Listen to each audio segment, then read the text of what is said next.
Commander Jack Morrison stood at the viewport of the ESS Defender and watched the massive station grow larger against the backdrop of space. Sentinel Prime was bigger than anything humanity had ever built. The structure stretched for miles in every direction, a city among the stars that housed representatives from dozens of alien civilizations. "First time seeing it never gets old," Amy Carter said from behind him. She was Earth's chief diplomat, handpicked for this mission because she knew how to talk to people who didn't want to listen. Today, she would need every bit of that skill. Jack turned away from the window. "They're not going to believe us." "I know," Amy said. She smoothed down her uniform jacket, a nervous habit she'd developed over the past 3 months. "But we have to try." The Defender docked without incident. Jack and Amy walked through corridors filled with beings that looked like they stepped out of fever dreams. Insect creatures the size of horses. Floating spheres of pure light, things with too many arms and not enough eyes. Some nodded in greeting. Others ignored the humans completely. The council chamber was a vast circular room with seats arranged in ascending rows. At the center stood a raised platform where petitioners could address the assembled representatives. Jack counted 12 different species in attendance, each more ancient and powerful than humanity could imagine. "The human delegation may approach," a voice said. It came from everywhere and nowhere at once, translated instantly into English by technology. Jack didn't understand. They walked to the center platform. Jack felt dozens of eyes on them, and some of those eyes weren't even visible to human perception. Amy took a deep breath and began. "Honored members of the Galactic Council, Earth is grateful for this opportunity to join your alliance. We come in peace, seeking friendship and trade." A ripple of approval moved through the chamber. "So far, so good. However," Amy continued, "we must discuss the mandatory defense audit. Earth's defensive systems are not standard. They were developed in isolation, under unique circumstances. We request that any inspection be conducted with extreme caution and proper notification to all parties." The chamber fell silent. Then someone laughed. It was a chittering, clicking sound that the translators rendered as amusement. Others joined in. A massive crystalline being rose from its seat. The laughter stopped immediately. "I am Council Prime Zaraketh. I speak for this assembly." The voice was like breaking glass, sharp and cold. "Young humans, your concern is noted but unnecessary. This council has evaluated defensive systems across 10,000 worlds. What could you possibly have that would surprise us?" Jack stepped forward. "Prime Zaraketh, Earth spent 200 years in space without contact from other civilizations. We didn't know if anyone else was out here. We didn't know if first contact would be peaceful or hostile. So we built our defenses assuming the worst." "A reasonable precaution," Zaraketh said. "But the audit is mandatory. All member worlds must comply. It ensures that no single planet poses a threat to galactic stability." "We're not refusing the audit," Amy said quickly. "We're asking that it be done carefully. Our solar system has defensive installations throughout. Some are automated. Some have specific protocols. If your ships enter without proper authorization, those systems might interpret it as an attack." More laughter rippled through the chamber. A being that looked like an upright lizard covered in purple scales stood up. "I am Admiral Kextar, of the Kralix Empire. My people have never lost a war. We have conquered 17 star systems and integrated them peacefully into the Council. I volunteer my fleet to conduct this audit." Wace, Zaraketh's crystalline body seemed to pulse with approval. "An excellent suggestion, Admiral Kextar. You will take 40 ships to the human home world. Catalog their defenses. Rate their capabilities according to standard Council protocols. You have 3 months. "Wait," Jack said, raising his voice. 3 months? That's barely enough time for us to send a message ahead and coordinate with Earth Command. Then send your message quickly," Zaraketh said. "This council has been patient with humanity's requests. But understand this. We are ancient. We have seen species rise and fall. We have technologies that can reshape planets and weapons that can extinguish stars. Whatever defenses you have built in your isolation, they are children's toys compared to what exists in this galaxy. The other council members murmured agreement. Jack saw it in their body language, heard it in their translated voices. They thought humanity was scared. They thought Earth's warnings came from a primitive species trying to seem important. "We mean no disrespect," Amy said. "We only want to avoid misunderstandings." "There will be no misunderstanding," Admiral Kextar said. His voice carried the weight of absolute confidence. "My fleet will arrive at your solar system in 3 months. We will observe your defenses. We will file our report, and then Earth will take its proper place as a junior member of this council, grateful for our protection." Jack felt his jaw tighten. He wanted to argue, wanted to make them understand, but he saw it was useless. These beings had ruled the galaxy for millions of years. They had seen everything. They believed nothing could surprise them. "If there are no other concerns," Zaraketh said, "this session is concluded. Welcome to the Galactic Council, humanity. May your membership be long and peaceful." The council members began to file out. Some stopped to speak with Amy, offering congratulations and advice. Jack stood at the center platform and watched Admiral Kextar leave with a group of other Kralix officers.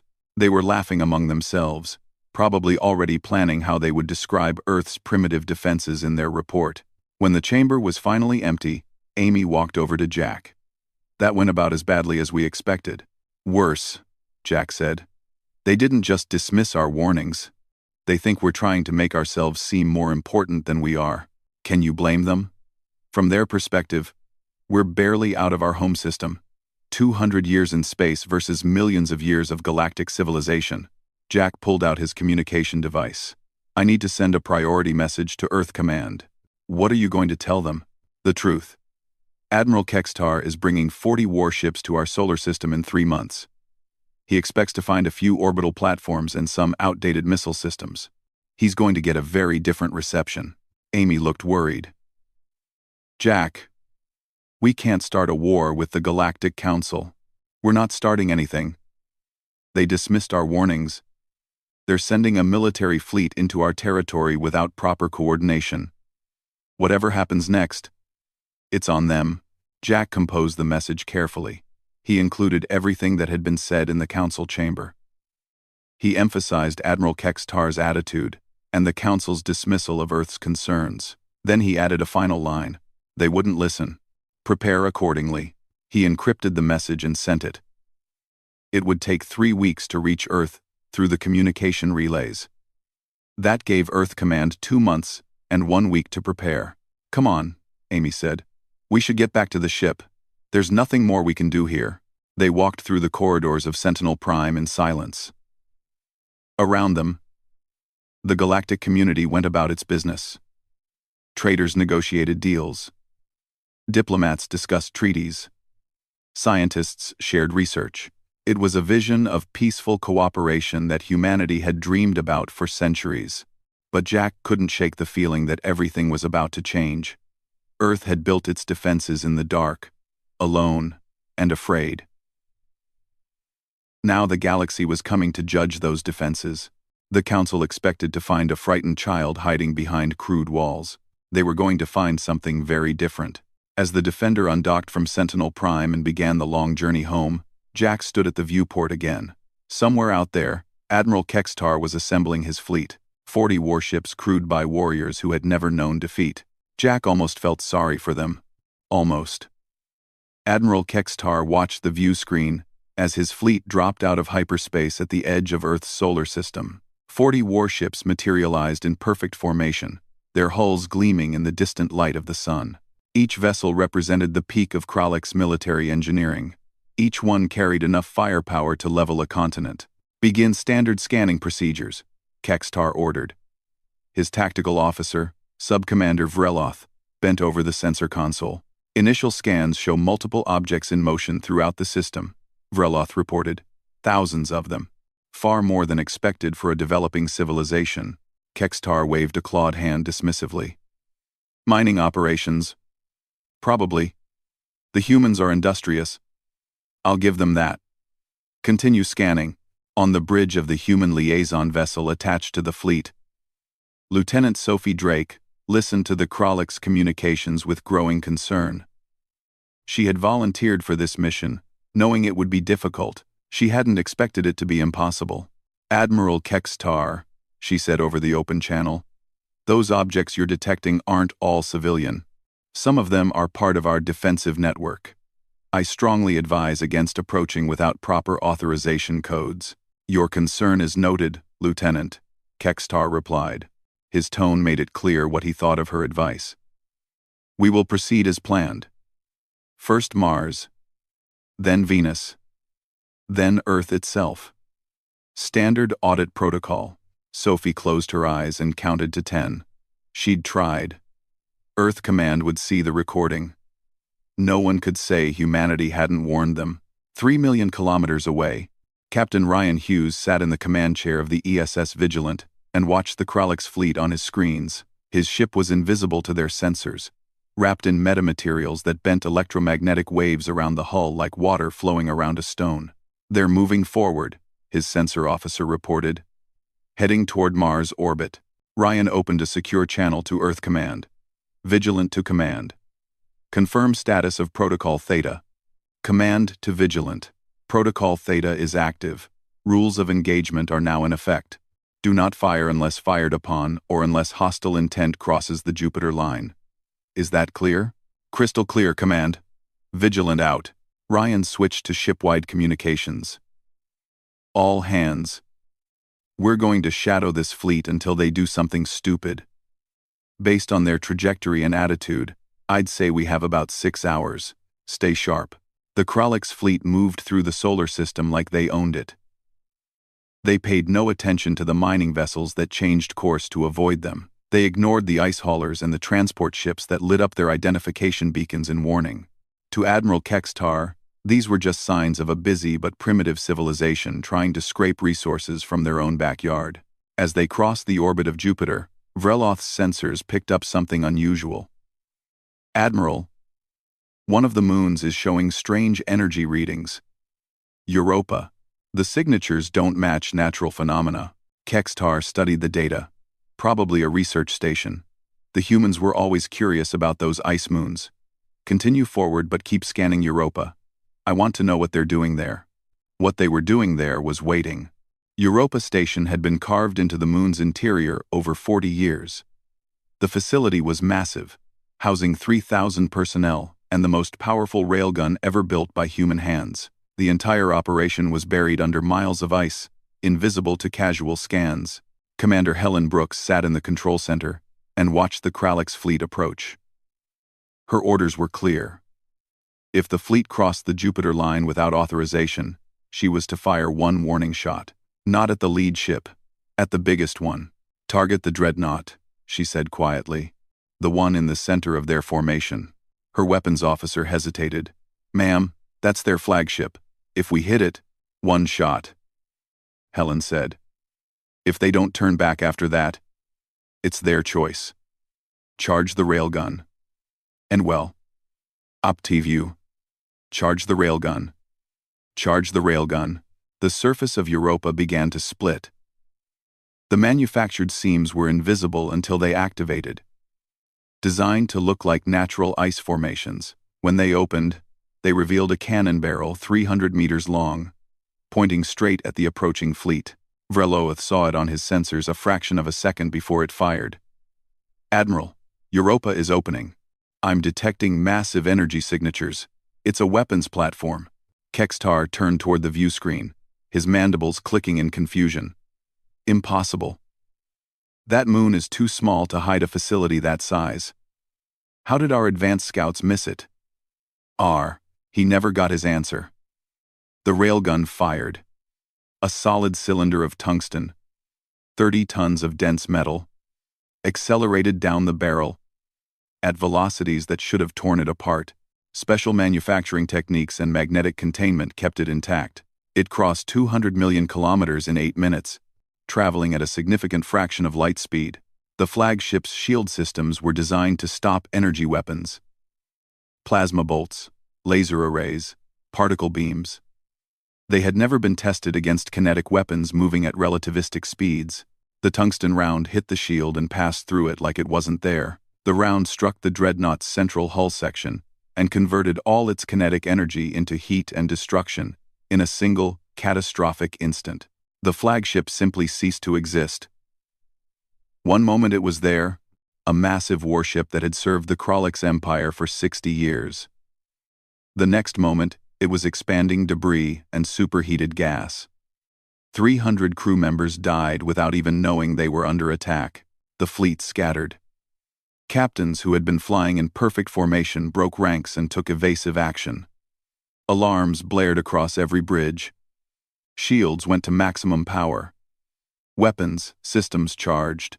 Admiral Kextar, now commanding from his secondary vessel, stared at the debris field where his flagship had been.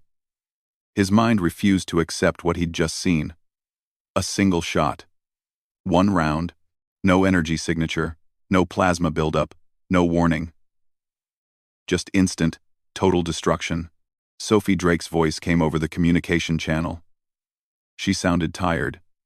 Admiral Kextar, you just received a transmission from Earth Command.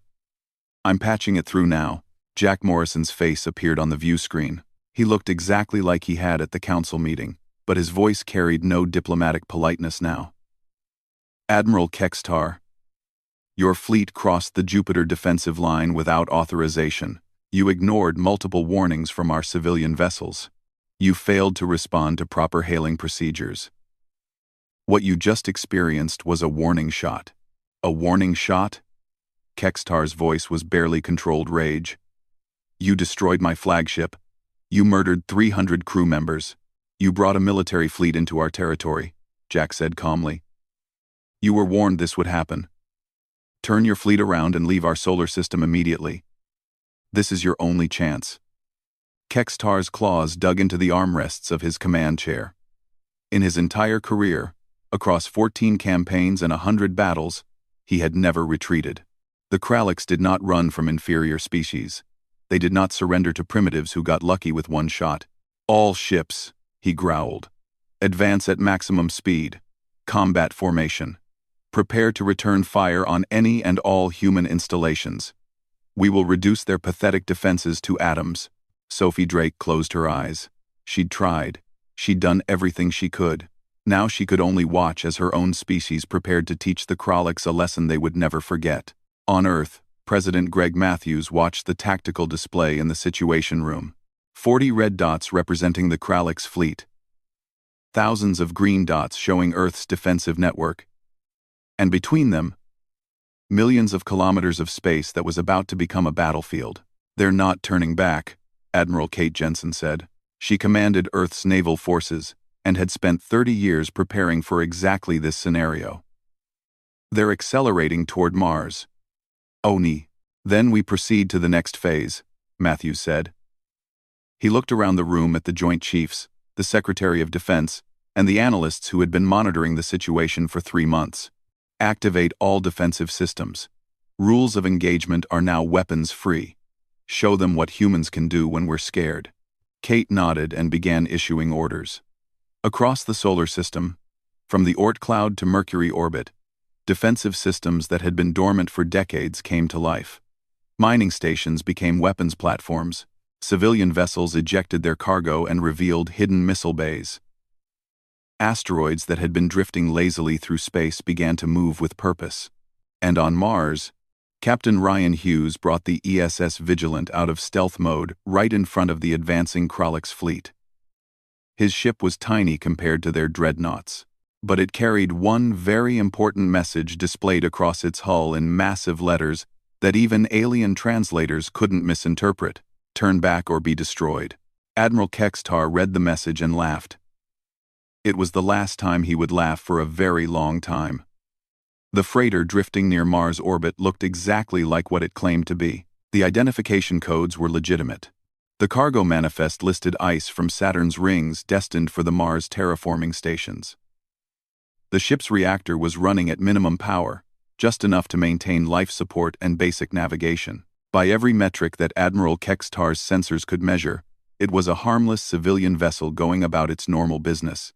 Captain Ben Walsh had been flying ice haulers for 20 years.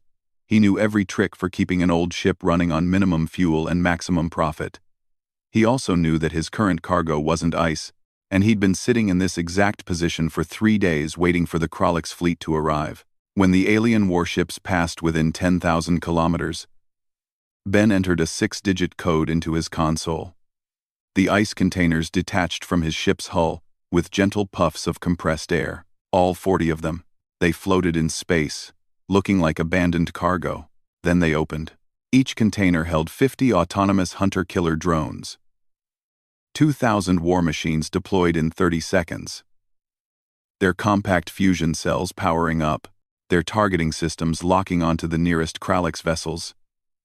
They were small enough that point defense systems might miss them. Fast enough that evasive maneuvers wouldn't help, and there were so many of them that even if the Krallick's destroyed 90%, the remaining 10% would still do catastrophic damage. The drones spread out in a swarm pattern that had been calculated by Earth's best military computers. They moved like a school of fish, each one aware of the others through quantum-linked communication. Their programming was simple but effective. Find engines. Destroy engines. Move to next target. Admiral Kextar saw them coming. Point defense systems engage. All ships, activate laser turrets. The Krallick's response was immediate and professional. Laser turrets tracked and eliminated drones with deadly accuracy.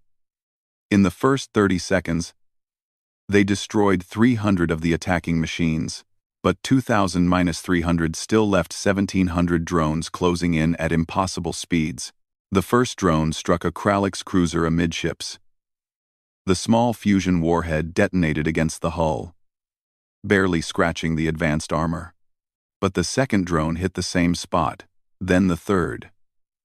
By the time the 10th drone reached the damage section, it punched through and exploded inside the ship. The cruiser's engine compartment vented atmosphere and radiation. The pattern repeated across the fleet. 1 drone was nothing. 5 drones were a nuisance. 10 drones could disable a cruiser. 20 drones could core through a destroyer's main reactor. The swarm attacked with inhuman precision, targeting weak points, exploiting damaged sections, working together in ways that individual pilots never could. Kextar watched in growing horror as 6 of his ships went dark, their engines destroyed, their reactors shut down to prevent containment failure. 2 more vessels reported critical damage. His fleet formation was breaking apart as captains took desperate, evasive action. All ships, emergency scatter pattern, he ordered. Get distance from those machines. Vreloth was staring at his tactical display with all 3 of his eyes wide. Admiral, we have a bigger problem. The asteroids are moving. What do you mean moving? I mean they're not following natural orbits anymore. Look at the screen. Those 3 asteroids near our position. They've all changed course in the last 2 minutes. They're positioning themselves around us. Kextar looked at the tactical display and felt cold fear settle in his chest. The asteroids weren't attacking, they were herding. Dozens of them, scattered throughout the area, were adjusting their positions to push the Krallick's fleet into a tighter formation. On Ceres, the largest object in the asteroid belt, Commander Kevin Larson sat in a control center buried 3 kilometers below the surface. His console showed the positions of 300 asteroids, each one hollowed out and fitted with maneuvering thrusters 40 years ago. Some contained weapons. Some contained sensors. Some were just rocks. The Krallick's had no way to tell which was which. Tighten the formation, Kevin ordered. Push them toward grid 7.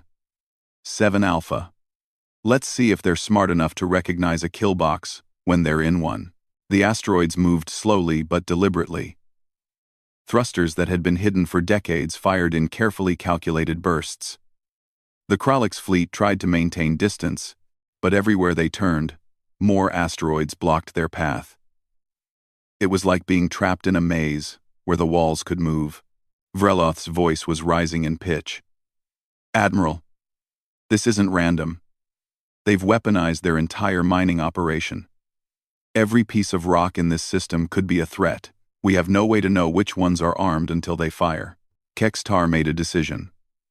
All ships, weapons free.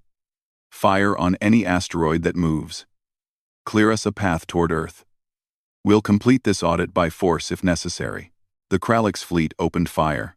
Plasma cannons lit up the darkness of space. Asteroids exploded under the barrage, vaporized by weapons that could glass a planet. For a moment, it seemed like superior firepower would prevail. The fleet carved a corridor through the defensive perimeter, destroying everything in their path. Then Earth's moon fired. Major Claire Bennett had been waiting in Tycho Command for 3 hours, watching the battle develop on her screens. The lunar fortifications were the most powerful defensive installation in Earth's arsenal. 60 years of construction. Railguns that could hit a target on Mars. Missile silos that held enough warheads to destroy a fleet. Energy weapons reverse-engineered from the first alien probe humanity had ever captured and hidden from the rest of the galaxy. All batteries. Target the Kralix formation, Claire said calmly. Fire everything. The lunar surface erupted. Railguns fired tungsten rounds at relativistic speeds. Missiles streaked away from hidden silos. Their fusion drives burning bright. Energy weapons invisible to human eyes lanced across millions of kilometers of space and struck with pinpoint accuracy. The Kralix fleet's shields, already weakened by the drone swarm and the running battle through the asteroid field, began to fail. A destroyer took 3 railgun hits in rapid succession and broke apart. A cruiser's shield generator overloaded when an energy beam punched through its defenses. Missiles found weak points in damaged armor and detonated inside vulnerable ships. Admiral Kextar's command vessel shook as a near miss sent debris ricocheting off the hull. Damage reports flooded his console. 8 ships destroyed. 12 more with critical damage. The fleet he'd brought to intimidate a primitive species was being torn apart. "Retreat vector," he shouted. "All ships, fall back to Jupiter. We need to regroup." The fleet turned and ran. There was no other word for it. Ships that had entered the solar system in perfect formation now scrambled to escape, their captains making independent decisions. Their coordination shattered. They accelerated at maximum burn, pushing their engines beyond safe limits, desperate to reach the outer system where they might have a chance to recover. That's when the mines activated. They had been drifting through the inner solar system for 40 years. Thousands of them. Each one no larger than a basketball. Coated in the same stealth materials that hid the Vigilant from sensors. They looked like debris, like rocks, like nothing important. They had been waiting for exactly this scenario. An enemy fleet, in full retreat. Shields weakened. Formations broken. Sensors focused on threats behind them instead of threats ahead. The mines used simple proximity fuses. When a ship passed within 100 meters, they detonated. The warheads weren't large. They didn't need to be. A 10-kilogram shaped charge could punch through damaged armor. A fusion warhead could cripple a destroyer that had already taken multiple hits. The Kralix fleet ran straight into a minefield that had been 4 decades in the making. Ships that had survived the drones, the asteroids, and the lunar bombardment died in silent explosions as mines found their hulls. Kextar watched his tactical display as red icons blinked out, one after another. "Damage report," he demanded. Vreloth's voice was shaking. 14 ships destroyed. 8 more have lost primary systems. We're down to 14 functional vessels out of the original 40. 14 out of 40. In less than 2 hours, the humans had reduced his fleet by 65%. And they'd done it with weapons that shouldn't exist. Kinetic kill vehicles moving at impossible speeds. Autonomous weapons that coordinated attacks with inhuman precision. A defensive network that turned an entire solar system into a weapon. Jack Morrison's face appeared on the view screen again. He didn't look triumphant. He looked tired. "Admiral Kextar, your fleet has been engaged by our defensive systems because you refused to turn back. You've now seen what we tried to warn the Council about. Earth developed alone. We built our defenses assuming first contact would be hostile. This is what happens when you attack a species that spent 200 years preparing for the worst. You murdered my people," Kextar said, His voice was hollow. "You brought warships into our territory after we warned you not to," Jack replied. "Every ship you lost crossed into our defensive perimeter with weapons charged and shields raised. Under any definition of military law, that's an act of war. We defended ourselves. Now, take your remaining ships and leave. Tell the Council what you found here. Tell them that humanity's warnings were not exaggerations." Kextar wanted to refuse. Every instinct screamed at him to continue the attack, to destroy these arrogant primitives who dared to fight back. But he looked at his tactical display and saw the truth. 14 ships, half of them damaged, against a defensive network that stretched across an entire solar system, against weapons he didn't understand and couldn't counter, against a species that had just demonstrated they were willing and able to destroy his fleet completely. He gave the order he never thought he would give. "All ships, retreat to the outer system. Maximum speed. We're leaving." As the Kralix fleet limped away, Sophie Drake sat in her liaison vessel and recorded everything. Her report would go to Earth Command, and eventually to the Galactic Council. But she already knew what it would say. Humanity had warned them. They didn't listen. Now they knew better. The emergency session of the Galactic Council was unlike anything in its 10,000-year history. Representatives from 12 species all tried to speak at once. Some demanded immediate military action. Others called for restraint. A few suggested that perhaps humanity's warnings should have been taken seriously. Council Prime Zaraketh stood at the center of the chamber and let the chaos continue for exactly 3 minutes. Then the crystalline being released, a pulse of sound that silenced every voice in the room. "Order. We will have order." The chamber fell silent. Zaraketh's body pulsed with colors that the translators interpreted as cold anger. "Admiral Kextar has submitted his report. His fleet of 40 warships was reduced to 14 functional vessels in less than 2 hours. He estimates human defensive capabilities at level 7, possibly level 8. This is unprecedented for a species barely 2 centuries into space travel." Grand Admiral Thorian rose from his seat. The Veltharn commander was ancient even by galactic standards, having served the Council for 300 years. His energy form shifted colors as he spoke. "The humans have violated 18 Council regulations regarding proportional response, defensive system limitations, and autonomous weapons deployment. This cannot be ignored. If we allow one species to maintain such excessive defenses, others will follow. Galactic stability depends on mutual disarmament and trust." "They didn't attack anyone," a voice called out. It belonged to a representative from the Borquan Merchant Empire. The Kralix fleet entered their territory against their explicit warnings. Under Council law, they had every right to defend themselves. "They destroyed 26 warships," another voice shouted. "That's not defense, that's aggression." Zaraketh raised a hand. "Enough. Grand Admiral Thorian, what do you recommend?" Thorian's energy form solidified into a vaguely humanoid shape. "We assemble a proper task force. 500 ships from 6 different species.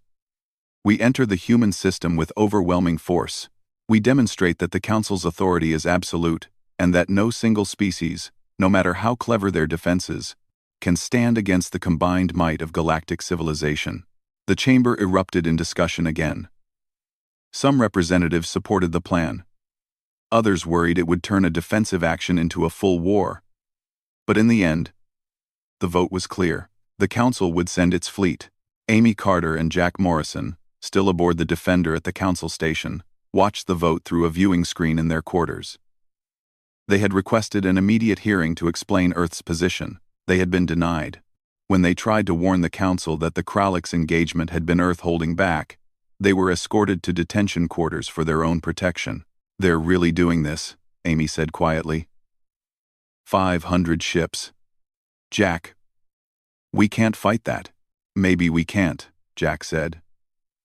"But we can make it so expensive that they'll think twice before trying again." On Earth, President Greg Matthews stood in the Situation Room and listened to Admiral Kate Jensen explain the tactical situation. It wasn't good. 500 warships represented more firepower than Earth had ever faced. Their drones and mines could delay but not stop that level of force. The asteroids could hurt them but not destroy them. Even the lunar fortifications would be overwhelmed. We have 2 weeks before they arrive, Kate said. I recommend we activate Protocol Omega. The room fell silent. Protocol Omega was Earth's last line of defense, and it had never been tested at full scale. The simulations said it would work. The simulations also said it carried risks that made everyone nervous. Explain Protocol Omega to the cabinet, Matthews said. Kate pulled up a holographic display. For 70 years, we've been building in the Oort cloud, far enough from Earth that no one would notice, far enough from the sun that heat signatures would be minimal. We've had 5 constructor facilities running continuously, building an autonomous fleet. Secretary of Defense Lisa Thornton leaned forward. Autonomous? You mean unmanned? I mean ships that don't need crews, Kate said. Each vessel is controlled by an advanced AI, coordinated through quantum-linked communication. They can make tactical decisions faster than any human crew. They can execute maneuvers that would kill a living pilot. And they're expendable. We lose 1,000 ships. We can build 1,000 more. How many do we have? Matthews asked. 3,000 ships operational, another 2,000 in various stages of construction. If we activate the fleet now, we'll have approximately 3,000 vessels ready when the Council Armada arrives. Matthews looked around the room at the faces of his advisors. Some looked hopeful. Others looked scared. All of them understood what this meant. Earth was about to reveal a capability that would change the galactic balance of power forever. Do it, Matthews said. Activate Protocol Omega, and pray it works. In the Oort cloud, 1 light-year from Earth's sun, Colonel Sam Rivera sat in a facility that looked like a small city. The constructor ships were massive, each one the size of Manhattan, filled with automated factories and assembly lines that had been running for 70 years. Around them floated 3,000 warships, each one sleek and deadly, each one waiting for the signal to wake up. Sam entered the activation code. Across the fleet, fusion reactors came online. Weapon systems initialized. AI cores that had been dormant began running through startup sequences. In less than an hour, the autonomous fleet was ready for combat. All ships, this is Oort Cloud Command, Sam said into the communication system. You are hereby activated under Protocol Omega. Your primary directive is to defend Earth and human interests against the incoming Council Armada. Rules of engagement are flexible. Casualties are acceptable. Preserve Earth at all costs. 3,000 AI cores processed the orders simultaneously. 3,000 ships began moving toward the inner solar system. They didn't need food or sleep. They didn't feel fear or doubt. They were purpose-built war machines, and their purpose was about to be tested. 5 days later, the Galactic Council Armada dropped out of hyperspace at the edge of Earth's solar system. Grand Admiral Thorian stood on the bridge of his flagship and watched the tactical display with satisfaction. 500 warships, 40 species represented. The combined might of galactic civilization, assembled to teach one arrogant species a lesson about humility. Begin scanning, Thorian ordered. I want a complete picture of their defenses before we advance. His tactical officer worked the sensors for several minutes. Then the officer's energy form flickered with confusion. Admiral, I'm detecting approximately 3,000 vessels between our position and Earth. They appear to be unmanned. No life signs, but they're definitely warships. Thorian felt something he hadn't experienced in 300 years of military service. Doubt. 3,000 ships? Where did they get 3,000 ships? Before anyone could answer, a communication came through from Earth. President Matthews appeared on the view screen. He looked tired, but determined. Grand Admiral Thorian, I'm Greg Matthews, President of Earth. I understand you're here to audit our defenses and demonstrate Council authority. I want to make one thing very clear. The Kralix fleet saw a fraction of our capabilities. What you're facing now is our actual military. Those 3,000 vessels ahead of you are autonomous warships. They don't need crews. They don't tire. They don't surrender. And they have one directive: protect Earth. Thorian studied the human leader. You're threatening the Galactic Council with unmanned vessels? That violates at least 6 regulations regarding artificial intelligence in warfare. We didn't write your regulations, Matthews said. We developed in isolation. These ships are the result of 70 years of construction. We tried to warn you that our defenses were unconventional. You didn't listen. Now you have a choice. Turn back, or learn the same lesson the Krolix learned. Thorian's energy form pulsed with anger. I have 500 warships crewed by the finest warriors in the galaxy. We have never retreated. We will not start now. Then I'm sorry, Matthews said. Because what's about to happen is on you. The president's image disappeared. Thorian turned to his tactical officer. All ships, advance at maximum speed. Battle formation. We'll destroy their autonomous fleet, and then deal with their planetary defenses. Show these humans what real military power looks like. The Council Armada moved forward. 500 ships against 3,000. The numbers didn't favor them, but Thorian had fought worse odds. He had experience. He had discipline. He had the finest military technology in the galaxy. What he didn't have was a way to fight an enemy that thought 1,000 times faster than any organic crew. The autonomous fleet met them at Neptune, and the battle that followed would be studied at military academies across the galaxy for the next 1,000 years. The Battle of Neptune began at exactly 0900 hours, Galactic Standard Time, and lasted 4 hours, 17 minutes, and 32 seconds. Historians would later call it the most one-sided engagement in recorded galactic history. Grand Admiral Thorian's 500 ships approached in textbook formation. Dreadnoughts in the center. Cruisers on the flanks. Destroyers screening the perimeter. It was a formation that had won battles across 100 star systems. It was perfect. It was professional. It was exactly what the autonomous fleet had been designed to counter. The human ships didn't move in formation. They swarmed. 3,000 vessels spreading out in patterns that made no tactical sense to organic minds but were mathematically perfect for overwhelming defensive fire. They moved in ways that would have killed human crews, pulling maneuvers that generated forces no biological being could survive. Thorian watched his tactical display as the battle developed. His ships fired plasma cannons, energy weapons, and missile barrages. They destroyed human vessels by the dozens, but for every ship they destroyed, 5 more closed in. And the autonomous fleet learned from every engagement, adapting their tactics in real time. They're targeting our command ships, his tactical officer reported. The energy being's form was flickering with stress. They're coordinating their attacks to hit flagship-level vessels first. We've lost 6 command ships in the first hour. All command vessels, activate additional shields, Thorian ordered. Cruisers, move to protect the dreadnoughts. Destroyers, establish a defensive perimeter. The orders were good. They would have worked against any conventional fleet. But the autonomous ships didn't fight conventionally. When the cruisers moved to protect the dreadnoughts, the human vessels shifted their attacks to the now exposed destroyers. When the destroyers tried to reform their perimeter, the autonomous fleet found gaps in the coverage and exploited them with inhuman precision. Admiral Kate Jensen watched the battle from Earth Command with mixed feelings. The autonomous fleet was winning. That was clear.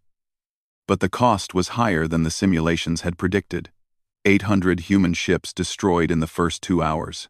The constructor facilities in the Oort cloud were already building replacements, but still, it hurt to see the red icons blinking out on her display. They're good, she said to the tactical team around her. The Council forces are very good. If we were fighting with crewed ships, we'd have lost by now. But they weren't fighting with crewed ships. And that made all the difference. At the 3-hour mark, Thorian realized he was losing. Not slowly, not gracefully. He was being systematically dismantled by an enemy that didn't tire, didn't make mistakes, and didn't care about casualties. His fleet had been reduced from 500 ships to 300. The autonomous fleet still had over 2,000 vessels operational. Damage report, he demanded. 200 ships destroyed, 50 more with critical damage. We're losing vessels faster than we can destroy theirs. Admiral, I recommend we consider withdrawal. Thorian had never retreated in 300 years of service. But he also had never fought an enemy like this. All ships, Prepare for emergency hyperspace jump. We're falling back to regroup. That's when Admiral Kate Jensen sent him a message. It wasn't transmitted through normal channels. It appeared directly on his tactical display, inserted by electronic warfare systems that shouldn't have been able to penetrate Council-level security. The message contained a single data file. Simulation results. Thorian opened it and felt his energy form go cold. The file showed what would have happened if the autonomous fleet had been operating at full tactical capacity. Full coordination, maximum aggression, no restraint. According to the simulation, the Council Armada would have been eliminated in 47 minutes with minimal human losses. The autonomous fleet had been holding back, fighting at approximately 30% efficiency, deliberately. A second message followed. We don't want to destroy your fleet, Grand Admiral. We want you to understand what you're facing and leave. Take your ships home. Tell the Council that humanity's warnings were accurate. Tell them what happens when you attack a species that built its defenses in the dark, alone and scared. We're not your enemy, but we will defend ourselves. Always. Thorian read the message twice. Then he looked at his tactical display and saw the truth of it. The autonomous fleet could have pressed their advantage. They could have destroyed his entire armada. Instead, they were maintaining pressure, forcing him back, but not delivering killing blows to ships that had already been disabled. They were trying to minimize casualties. They were showing mercy. But the simulation made it clear they didn't have to. All ships, emergency hyperspace jump, Thorian ordered. We're leaving, now. The Council Armada retreated in disorder. Thorian's flagship was one of the last to jump, and as it entered hyperspace, he took one final look at the autonomous fleet. 3,000 ships holding position around Neptune. Not pursuing, not attacking, just waiting. Guardians of a species that had learned to fear the dark and built walls no one could breach. The trip back to Sentinel Prime took 3 days. Thorian spent that time writing his report. It was the longest and most detailed document he had ever produced. 1,200 pages of tactical analysis, strategic assessment, and honest evaluation. The conclusion was 3 sentences long. Humanity developed defensive technology in isolation for 200 years. Their entire civilization is a fortress. Do not provoke them. The emergency council session that followed was quieter than the first. Thorian presented his report. The council members read it in silence.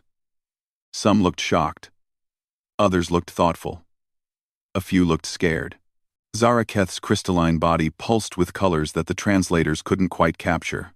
Grand Admiral Thorian, you're recommending that the council accept defeat? That we acknowledge a species barely 2 centuries into space has military capabilities exceeding our own? I'm recommending we acknowledge reality, Thorian said. The humans don't want to conquer anyone. They don't want galactic dominance. They want to be left alone. And they've built the capability to ensure that happens. We can continue to fight them, and they will continue to destroy our fleets. Or we can accept them as equals and negotiate terms that satisfy everyone. The vote took 4 hours. In the end, it was unanimous. The Galactic Council formally invited Earth to join as a full member with sovereign control over their territory and defensive systems. The only requirement was a demilitarized zone. 1 light-year around Earth's solar system. No unauthorized vessels. No exceptions. President Matthews accepted the terms immediately. 6 months later, Jack Morrison stood in the council chamber as Earth's official ambassador. Amy Carter was beside him as chief liaison officer. The tension that had filled the room during their first visit was gone. In its place was something else. Not quite respect. Not quite fear. A combination of both. Ambassador Morrison, Zaraketh said, the council has reviewed Earth's defensive capabilities. We have concerns about your autonomous fleet and your use of artificial intelligence in warfare. Jack nodded. I understand your concerns, Council Prime. Let me explain how our AI systems work. They're not independent. They're tools. Very sophisticated tools, but tools nonetheless. They operate under strict protocols and human oversight. What happened at Neptune was humans using AI to defend humanity. Not AI acting independently, but the potential for misuse, Zaraketh said. The risk that such technology could be stolen or copied is exactly why we built it in secret, Amy said, and why we're willing to share our defensive knowledge only under very specific circumstances. Earth isn't trying to start an arms race. We're trying to prevent one. Our defenses work because we spent 200 years preparing for the worst. The best way to ensure that doesn't spread is to ensure no one needs that level of defense. A Kralix representative, the new Admiral Vorith, who had replaced Kextar, stood up. What would it take for humanity to share their technology? Not the weapons, but the principles, the manufacturing techniques, the coordination systems. Jack smiled. That's an excellent question, and one we're prepared to negotiate. Earth wants access to faster-than-light technology, medical advances, and scientific knowledge. In return, we can provide insights into our defensive systems. Not everything. Not immediately. But gradually, as trust is built. The negotiations lasted 3 months. In the end, Earth agreed to provide technical assistance to council members who wanted to improve their defensive capabilities. Not weapons sales, not military alliances, just knowledge-sharing programs that would help other species protect themselves.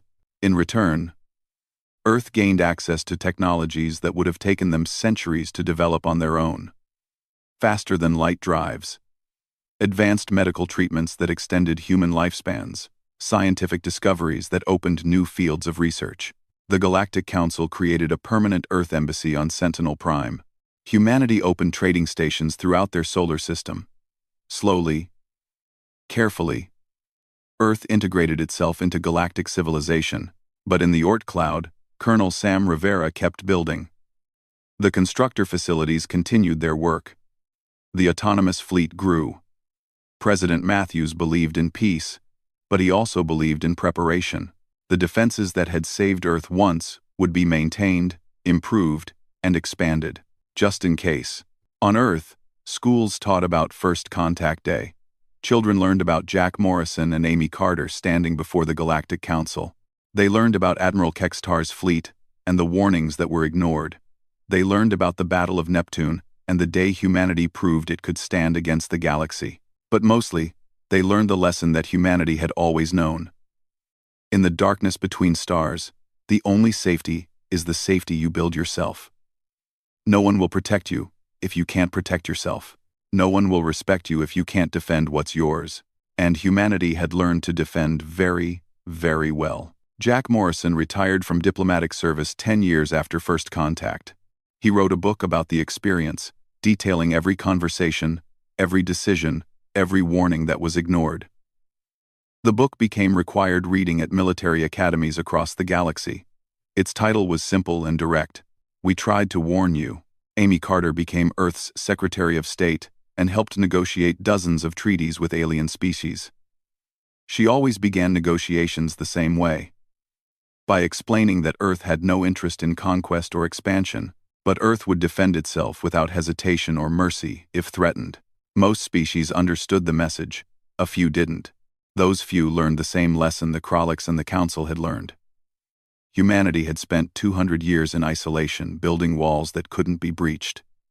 Those walls were still there, still defended, still waiting.